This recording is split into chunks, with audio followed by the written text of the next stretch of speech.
le PPACI exige la libération immédiate du ministre d'État Lida Kwasi Moïse, de l'ambassadeur Kone Boubacar et de tous les prisonniers d'opinion de tous bords.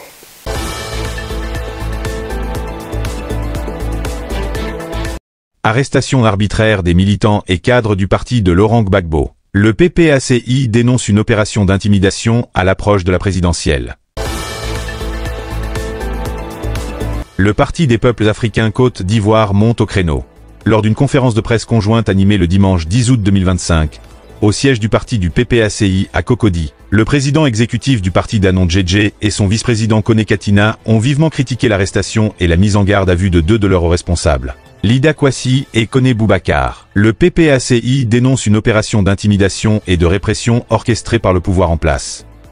Les deux figures du parti se sont exprimées après la garde à vue de Moïse Lida Kwasi, ministre d'État, et de l'ambassadeur Boubacar Kone. Ils avaient été convoqués à la préfecture de police le 8 août, après une audition de 18 heures par le service des enquêtes générales. Le colonel Keke Joël ait été libéré, Lida Kwasi et Kone Boubacar restent détenus. Pour le PPACI, ces arrestations sont la preuve d'une fébrilité soudaine du pouvoir à l'approche de l'élection présidentielle d'octobre 2025. Le parti lie cette action directement à la candidature du président Ouattara, qu'il juge anticonstitutionnelle. Le PPACI a également rappelé la situation de plusieurs autres de leurs militants. 6 d'entre eux, enlevés les 2 et 3 août 2025, sont toujours portés disparus, tandis que 6 autres ont subi de longs interrogatoires avant d'être relâchés.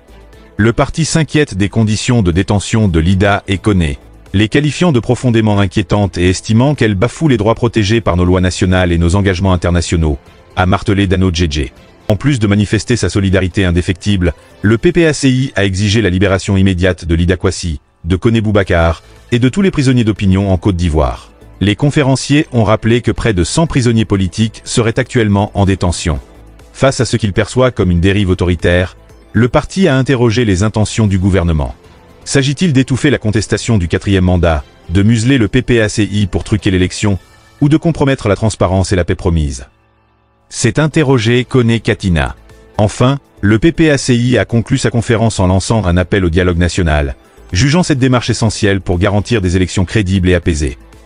Le parti a réitéré ses principales revendications, à savoir le refus du 4e mandat, l'inclusivité des élections, la réforme de la CEI, l'audit de la liste électorale et la tenue d'un dialogue politique. En rappel, les dirigeants du parti ont salué la mobilisation exemplaire de leurs militants à Yopougon le 9 août 2025, les exhortant à rester vigilants et déterminés face à l'intimidation.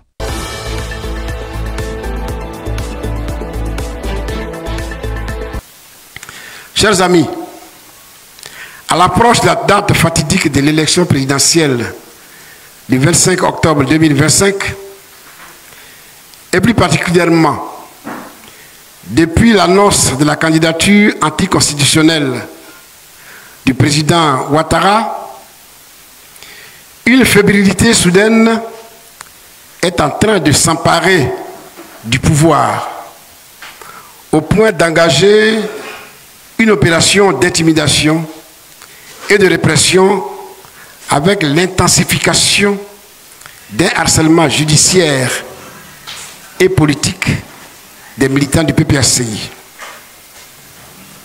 Alors que 6 de nos camarades, brutalement et illégalement enlevés par les hommes accagoulés les 2 et 3 août 2025 à Yopougon, sont encore introuvables, et que 6 autres ont été soumis à des interrogatoires pendant 18 heures avant d'être relâchés.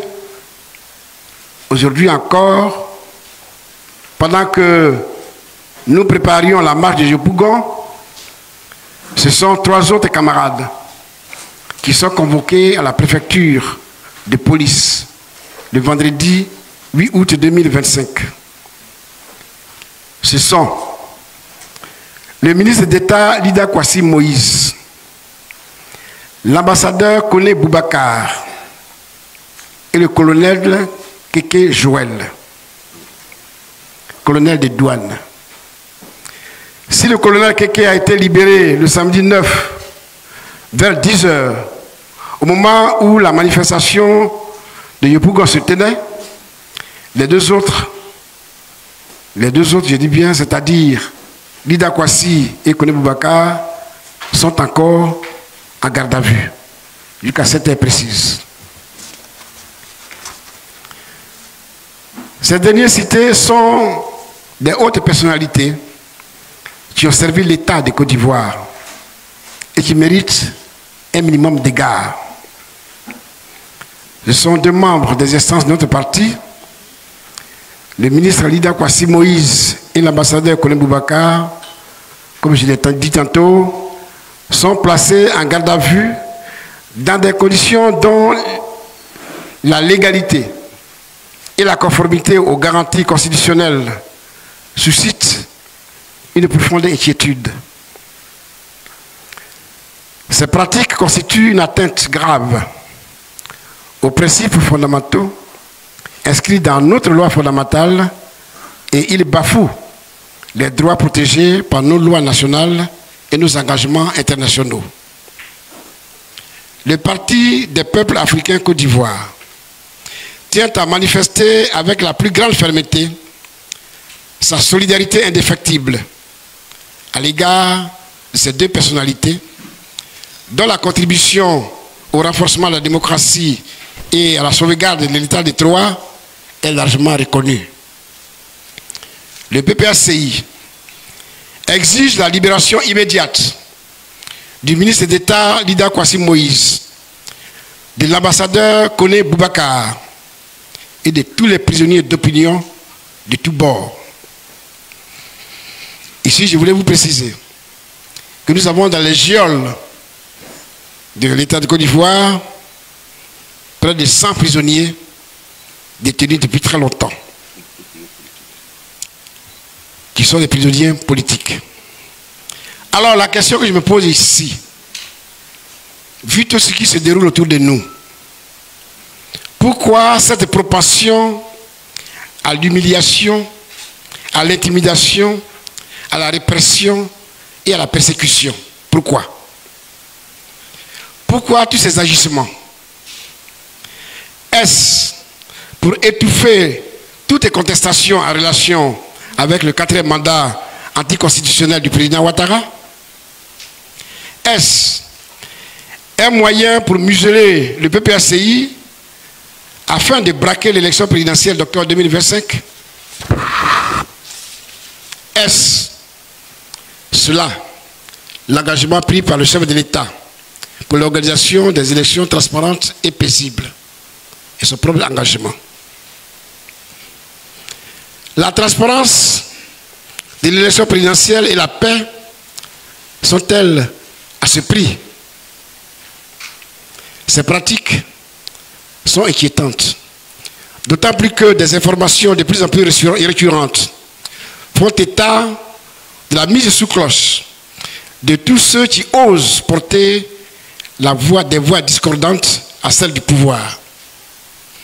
Je suis à mesure de vous dire, parce que c'est récurrent, qu'une liste de personnes ciblées, des personnes bien entendu de l'opposition, est en train de circuler.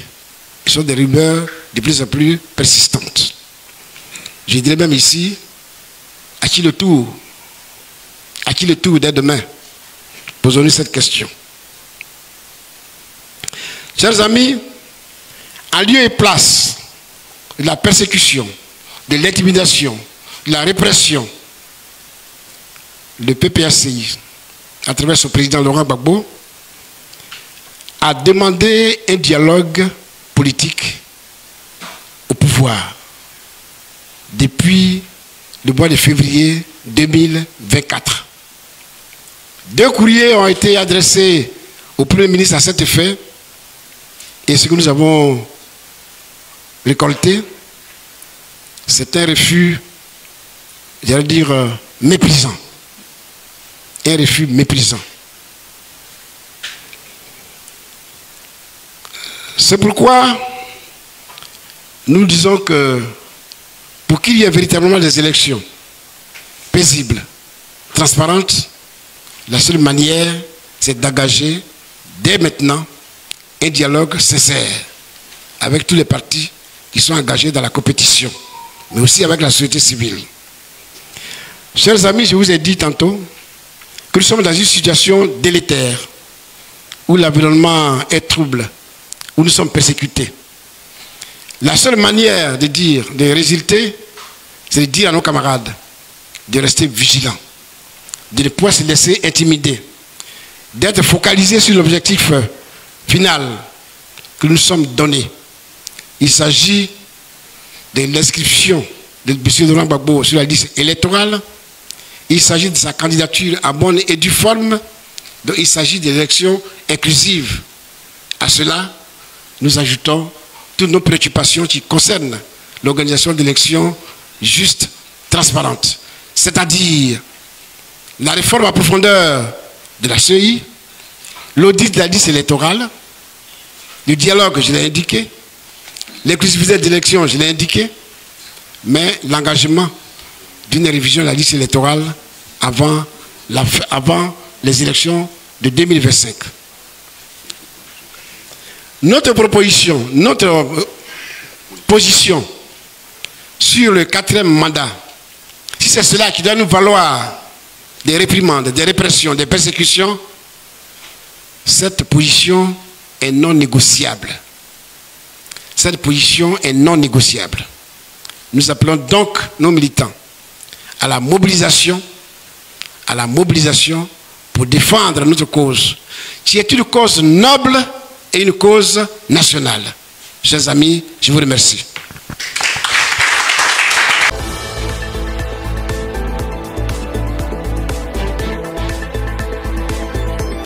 Les motifs, selon nos avocats, on leur reproche d'être les instigateurs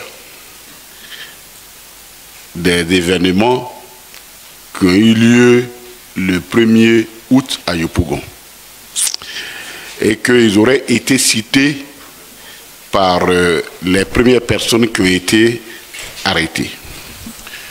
Or, il se trouve que ces premières personnes, nous ne savons même pas où elles sont. Donc, puisqu'elles n'ont jamais été assistées d'avocats, à partir du moment où nous ne savons pas où elles sont, au PPACI, nous les considérons comme ayant été prises en otage. Dès lors que vous êtes pris en otage, les aveux recueillis d'un otage ne peuvent pas produire des effets de droit. Puisqu'on ne sait pas où ils sont, je voudrais rappeler en Côte d'Ivoire, et c'était mentionné sur la convocation qui a été adressée à nos deux camarades, c'était clairement mentionné qu'ils pouvaient se faire assister de leur avocat. Ils sont des prescriptions du Code de procédure pénale en Côte d'Ivoire, que tout le monde connaît. Il se trouve que ceux qu'ils ont arrêtés et dont nous ignorons totalement, parce que nos avocats font les recherches pour savoir où ils sont les localisés, nous ignorons où ils sont, pour nous ce sont des otages. Et dire que c'est la base de leur déclaration qu'on accuse des hautes personnalités de notre parti, cela relève tout simplement de la torture. Et ça nous permet donc de répondre à la question, enfin du moins de dire quelques mots sur les conditions de leur arrestation. Ils ont eu des convocations et ils devaient comparaître devant, du moins se faire entendre devant à la, comment on appelle ça, à la préfecture de police. Et évidemment, nos avocats se sont allés à la préfecture de police pour soulever des exceptions de droit qui empêchent normalement nos deux camarades d'être entendus par des policiers. L'un est un ancien ministre, l'autre un ancien ambassadeur, et il y a la loi de 2005 qui encadre les procédures engagées contre ces personnes. Malgré ces exceptions qui ont été soulevées et qui sont tout à fait justifiées, le procureur de la République a tenu vaille que nos militants, nos camarades soient entendus. Finalement, c'est à 22 heures qu'ils seront, on va commencer leur audition, qu'ils vont être amenés à la préfecture de police. À partir de 22 heures, nous nous sommes rendus là-bas. On nous a même empêché d'avoir accès à l'enceinte de la préfecture de police.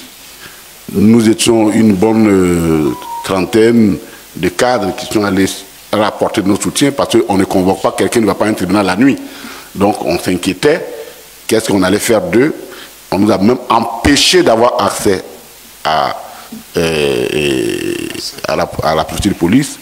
Un impressionnant dispositif policier a été déployé la nuit à cet effet. Nous sommes restés tout le long de la route, de l'autoroute qui va à Bobo, jusqu'à pratiquement 2 heures du matin. Et sur conseil de nos avocats, nous avons, puisque apparemment on était convaincus que ces auditions allaient se terminer jusqu'au petit matin, au moins, au plus tôt. Et finalement, nous sommes rentrés. Et depuis ce temps, jusqu'à ce que le lendemain, à 15 heures, nos camarades n'avaient pas mangé. Ils n'avaient pas mangé. C'est le minimum qu'on puisse demander et donner à quelqu'un, ils n'avaient pas mangé. C'est à 15 heures que nous avons pu leur envoyer quelque chose à manger. 15 heures hier à 15 heures.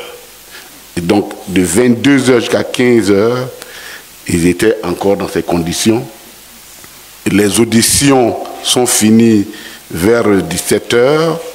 Et ils étaient en train de signer les PV et on espérait que nos camarades devaient être libérés. Nous sommes déportés là-bas pour essayer de les accompagner. Et malheureusement, chemin faisant, on nous a informé qu'ils ne seraient pas libérés et que la garde à vue se prolongeait. Donc pour nous, quand l'un mis dans l'autre, il s'agit tout simplement d'une torture injustifiée infligée à nos camarades. Or, nous pensons que dans un pays normal, la justice ne peut pas être un instrument de torture. La justice qui règle et qui rectifie le comportement des uns et des autres ne peut pas elle aussi se mettre à se comporter de façon irrégulière et de cette façon-là. Et ça, nous tenons à le relever. Nous avons parlé des motifs, mais voici les conditions dans lesquelles ont été entendus et sont encore détenus nos camarades à la préfecture de police. Est-ce qu'ils ont été présentés devant le juge? Non. Ils ont été écoutés, entendus par les officiers de police judiciaire, c'est-à-dire les officiers de la DST, parce que c'est ce qui nous a été rapporté, que c'est les agents de la direction de la surveillance du territoire qui les a interrogés. Et donc, c'est les officiers de police judiciaire. Et pourtant, nous venons de dire que, conformément à la loi, ils n'ont pas cette compétence-là par rapport aux personnes, à la qualité des personnes qui sont poursuivies. Donc, pour le moment, ils n'ont pas encore été devant un juge. Donc, ils ne sont pas inculpés. On ne sait pas quelles sont les charges qui sont retenues contre eux, qui sont du moins qu'on leur impute, puisqu'ils ne sont pas encore passés devant un juge. Ils sont pour le moment encore en garde à vue. Voilà les précisions que nous voulions donner. Depuis un certain temps, les militants de notre parti sont persécutés. Avec des militants d'autres partis, bien entendu, mais nous sommes les plus persécutés dans ce pays. Et cela remonte depuis 2011, pour être plus gentil, sinon 2002, depuis qu'il y a eu la crise. Nous sommes dans cette persécution permanente. Les élections 2025 arrivent. Nous voulons que ces élections soient des élections paisibles, fraternelles, transparentes, inclusives et rigoureuses, sincères. C'est pour cela que le président Laurent Gbagbo et son parti se battent tous les jours. Nous donnons nos préoccupations qui font que si ces préoccupations ne sont pas prises en compte, on n'est pas sûr que ces élections vont être des élections crédibles. Nous-mêmes, nous ne sommes pas inscrits sur la liste électorale du président Gbagbo, je parle de lui. Il y a des conditions que vous savez, et nous continuons à nous battre pour cela. Hier, il arrive la candidature anticonstitutionnelle. Nous disons que pour le respect de notre nation, pour le respect de notre constitution et pour le respect des Ivoiriens, ça n'est pas possible. Et qu'il faut mettre de côté cette candidature anticonstitutionnelle. La violation a eu lieu en 2020. On ne peut pas avoir une réviolation.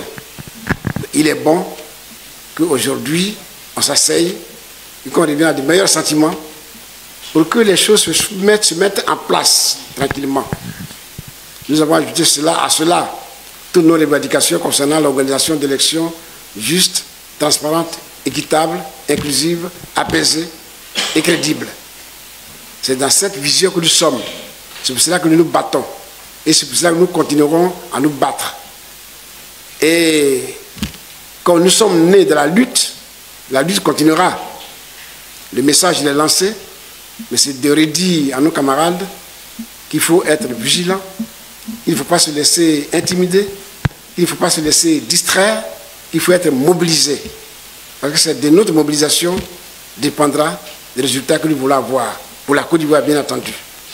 Un dialogue politique permanent, un dialogue politique sincère, ce serait bien pour la Côte d'Ivoire.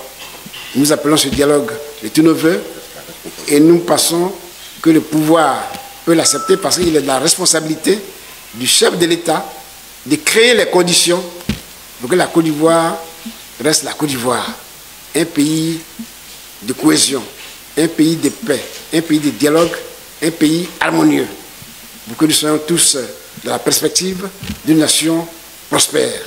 Je vous remercie. Je voudrais, avec votre permission, saluer et remercier vivement les militants du PPACI et du PDCI-RDA, les militants des autres partis politiques, les membres de la société civile, les Ivoiriens épris de paix et de justice, tous les démocrates dans leur ensemble. Je veux les remercier très sincèrement pour leur mobilisation exemplaire et mobilisation disciplinée qui nous a gratifié d'une marche gigantesque, une marche extraordinaire le 9 août dernier à Yopougon. Bravo et bonne continuation aux Ivoiriens, parce qu'on n'a pas encore fini.